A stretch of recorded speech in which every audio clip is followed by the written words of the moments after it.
কাঠের উনানে রান্না করতে আমি প্রচণ্ড পরিমাণে ভালোবাসি। কেন জানি না, কোনোভাবেই এই কাঠের উনানটাকে আমি ছাড়তেই পারছি না। আসলে নিজের হাতে বানানো বলেই হয়তো এত টান। সত্যি কথা বলতে নিজের বানানো জিনিসের টানই হয়তো আলাদা। এটা প্রত্যেকের ক্ষেত্রে, বা নিজের তৈরি জিনিসের প্রতি একটা আকর্ষণই আলাদা, জানো তো।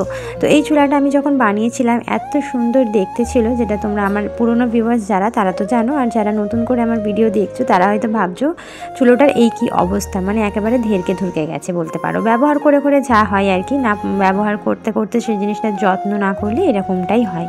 তো আবারও যেহেতু আমি উনানটাকে বার করেছি আর রান্না করার জন্য, ছাদের ওপরেই রান্নাটা করব বেসিক্যালি বলতে পারো, সেই জন্য আবার আগের মতো একটু লুক দেওয়ার চেষ্টা করছি। জানি না কতটুকু পারবো, তবে আমি কিন্তু মিশনটা স্টার্ট করে দিয়েছি। তো এখন বিকেল বলতে পারো 4টের মতো বাজে, মানে মেয়েকে ঘুম পাড়িয়ে দিয়ে তারপর ছাদে এসে নিশ্চিন্তেই আমি এই কাজটা করব, কারণ এই সমস্ত কাজগুলো একটু ঠান্ডা মাথায় না করলে না হয় না। আর সত্যি কথা বলতে এই কাঠের উনানটা কিন্তু ইউটিউবের একটা ভিডিও দেখেই তার মতো করেই আমি বানিয়েছিলাম। তো ভাঙা উনানটাকে ঠিক করার পর ফাইনাল লুকটা কেমন এসেছিল সেটা কিন্তু তোমাদের সঙ্গে শেয়ার করে দিয়েছি।